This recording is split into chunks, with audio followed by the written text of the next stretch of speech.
Olá, meus amores, tudo bem com vocês? Então, essa tarde aqui de sábado eu estava com o meu assistente, o Fred, e eu recebi uma intuição para gravar um vídeo para vocês sobre desobsessão. Eu estava aqui analisando que, para você que não sabe, para você que não conhece muito bem o Espiritismo, a desobsessão é um dos trabalhos mais conhecidos dentro da doutrina, tá? Que é uma conversa fraterna que a gente tem com os nossos obsessores, que se intitula Nossos Inimigos de Vidas Passadas.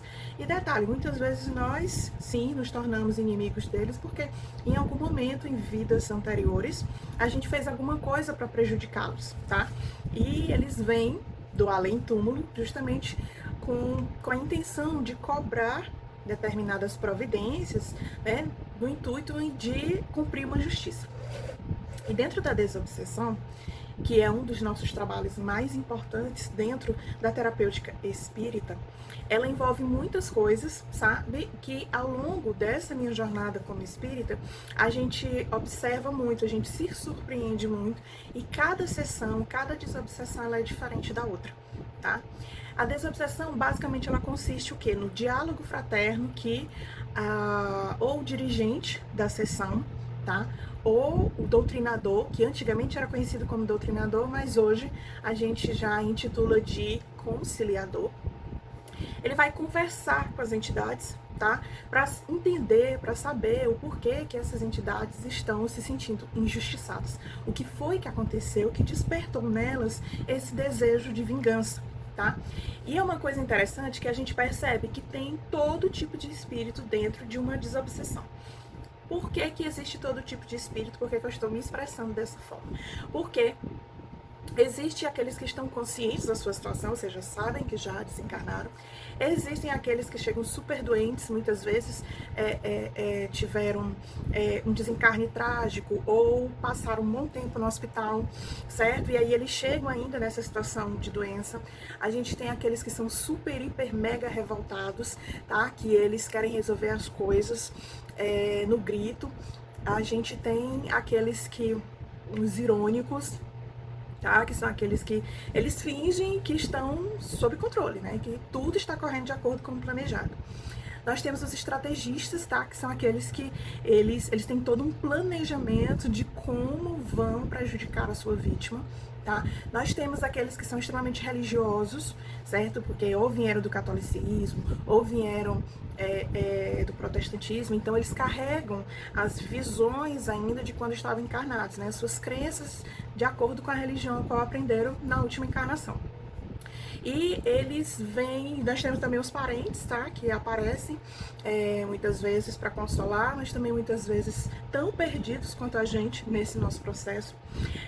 Nós temos aqueles que eles são chefes de legiões, tá? São espíritos que comandam outros grupos de espíritos. Nós temos aqueles que eles têm consciência de que estão na situação de desencarnados, gostam de estar na situação de desencarnados, porque isso lhes faculta vantagens, tá? Perante a gente que é encarnado. E nós temos aqueles que eles são vigias, eles são espiões, tá? Então, assim, é uma gama absurda de espíritos, com cada um deles com uma particularidade bem interessante, tá? E nós temos aqueles que querem chegar para bagunçar, que eles não têm nenhum propósito, eles não têm raiva de ninguém exatamente, mas eles têm o intuito de atrapalhar, porque, enfim, para eles, qualquer coisa que lhes sirva de diversão, tá? Então não interessa o que é, né? Mas aquilo que serve de diversão para eles, eles estão dentro, né? Digamos assim. E nós temos dentro dessa variedade toda de espíritos, a gente como conciliador, a gente como médium que incorpora, que é bem interessante essa questão, porque aqueles que incorporam esses espíritos, a gente tem a capacidade de entender um pouco da história, tá? Da gente conseguir visualizar o porquê que eles estão querendo vingança. A gente começa a entender o porquê, qual foi a desorientação, quais são as crenças que eles têm, os medos, tá? Porque o que acontece? Na incorporação, a gente médium, tá? Se conecta com uma exoconsciência, tá? Então a mente daquele espírito junto com a minha mente, elas formam um intercâmbio, tá? E ali a gente tem acesso aos pensamentos um do outro. Ele tem acesso aos meus pensamentos e eu tenho acesso aos seus pensamentos, ao todo, se ele deixar, né, todo o seu histórico, a sua história em relação àquela situação em si, tá? E é claro que a gente tem também os bons espíritos que auxiliam, que orientam, que organizam, tá, toda essa sistemática. E dentro dessa situação, a desobsessão é uma das terapias mais importantes que nós temos, porque o obsessor, ele não nos atrapalha só mentalmente, mas ele nos atrapalha também energeticamente. Tá? Como ele nos influencia mentalmente, então ele nos atrapalha porque nossos pensamentos começam a ficar confusos, ou então a gente começa a ter uma monoideia, né? A gente tem certas convicções que a gente muitas vezes quer só a criação da cabeça da gente, juntamente com as sugestões mentais deles, tá? Mas essa terapia dos imortais, ela também nos faculta grande aprendizado, porque a gente percebe como a gente sofre de maneira diferente. Muitas vezes a gente não diz. O fato da gente perder o corpo físico, tá? Não significa dizer sempre que a gente está em um bom lugar. Muitas vezes lembrando, o que faz a gente estar num bom lugar não é a questão física, é a nossa consciência. Se você vai estar no céu ou no inferno, vai ser a sua consciência que vai formatar essa realidade para você. Então, se você partiu daqui com alguma situação pendente, ou que a sua consciência fala para você que você não fez o suficiente, ou que você não deveria ter feito determinadas coisas, então esse vai ser o motivo do seu tormento, esse vai ser o seu inferno. Ao passo que, se a sua consciência ela é tranquila, né, ela entende que fez o que era necessário fazer, e aquilo que não conseguiu fazer, também ela entende que realmente não dava para fazer, esse vai ser o seu céu. Então, o estado da nossa realidade espiritual vai depender muito da nossa consciência. E é impressionante como basicamente em torno de 60 a 80% da população espiritual ela não tem consciência da sua realidade, da sua situação. Nós já tivemos casos aqui de espíritos que desencarnam, né? Tipo, passam um tempo no hospital, eles desencarnam e eles continuam, né, em tratamento espiritual também nos hospitais espirituais, tá?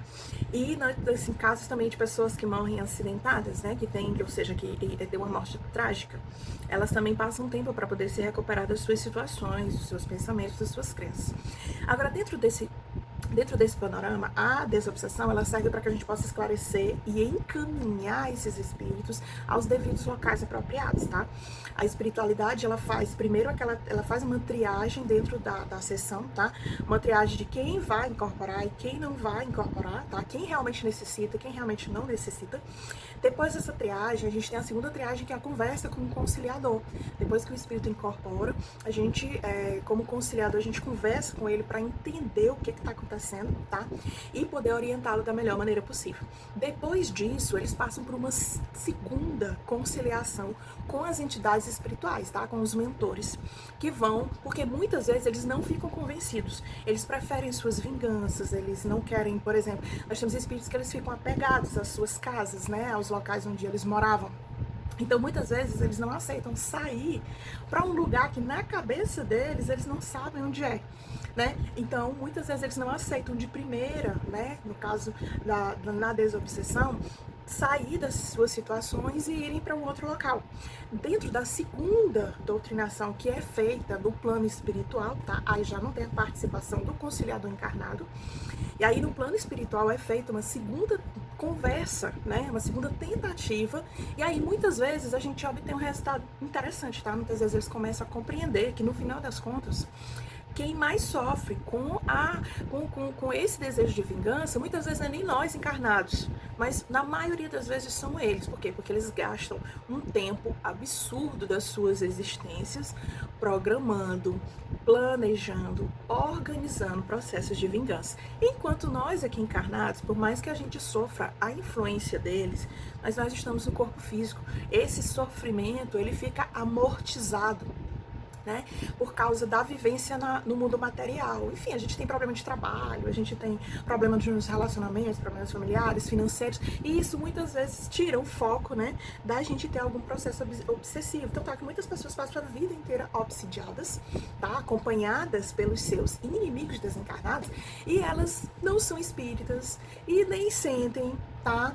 Isso significa dizer que elas não recebem auxílio? Muito pelo contrário, elas recebem, claro que de uma forma diferenciada, né? De acordo com as suas convicções, de acordo com as suas crenças ou não crenças, tá? Mas enfim, a misericórdia divina, ela age para todos de forma igual, independente de crença, de religião, independente de sermos bons ou ruins, tá? Que isso também é uma espécie ainda de Matrix que a gente tem, essa separação entre bons e ruins, né? No final das contas, todo lado sombra está a serviço da luz, no final das contas é tudo uma coisa só. Mas isso aí é conteúdo para um outro vídeo. Que eu quero que vocês entendam que dentro do trabalho da desobsessão existem várias particularidades que muitas vezes a nossa vivência mediúnica nos traz de uma forma muito interessante, sabe? De uma forma muito sensibilizadora, tá? Porque a gente como médium começa a entender a dor deles, tá? Muitas vezes nós fizemos coisas muito cruéis, tá? E a gente tem a oportunidade de estar reencarnados. Eles, uma coisa interessante também, abrindo aqui um parêntese, para muitos espíritos o tempo passa, quer dizer, o tempo para quando eles morrem. Tá? Quando eles desencarnam, eles perdem a noção de tempo e espaço, porque o tempo no plano espiritual é diferente. E eu comprovo isso fazendo com que vocês, por exemplo, nos sonhos, muitas vezes você tira um cochilo de 10, de 15 minutos, mas você pode ter tido experiências dentro desse sonho que equivalem a 1 hora, a 12, a um dia inteiro.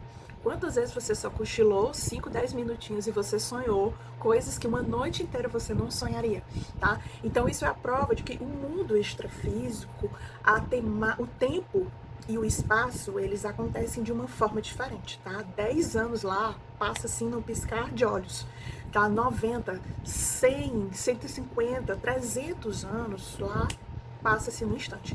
E é uma das características dos espíritos que eles não desencarnam em sua forma lúcida, né, com lucidez, é exatamente isso, eles perdem a noção do tempo e do espaço, tá? Tipo, acontecimentos que foram, sei lá, século X, século XV, e que para eles foi como se fosse ontem, tá? E aí, dentro dessa situação, pra gente fazer eles entenderem que o tempo passou, tá? Que algumas coisas mudaram e tudo. Então eles não conseguem ter essa mesma clareza. Na cabeça deles, você fez alguma coisa de errado, não importa o tempo, não importa se você tá com outro corpo, em uma outra vivência, em um outro tempo, tá?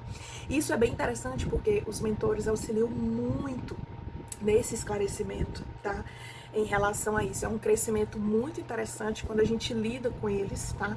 E a desobsessão tá aí, ela tem muito sucesso, porque muitas pessoas melhoram muito a sua qualidade de vida, tanto mental quanto energética, depois da desobsessão, tá? E é um dos tratamentos mais interessantes que nós temos dentro do panorama espírita. Então, basicamente, era isso que eu queria falar pra vocês, tá bom? Eu espero que vocês tenham entendido. Quaisquer dúvidas, mandem um direct pra mim e até o próximo vídeo.